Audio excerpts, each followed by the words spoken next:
ഉണ്ണിപ്പിണ്ടിയും പയറും.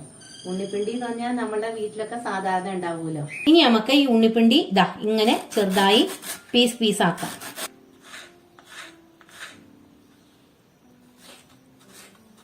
ഈ ചെറുതായി അരിഞ്ഞ ഉണ്ണിപ്പിണ്ടിയിലെ നാര് കളയാൻ വേണ്ടി ഒരു ചെറിയ മുളയുടെ കഷ്ണാണ് എടുത്തിരിക്കുന്നത്. അതിൽ മുള്ളുകളുണ്ട്.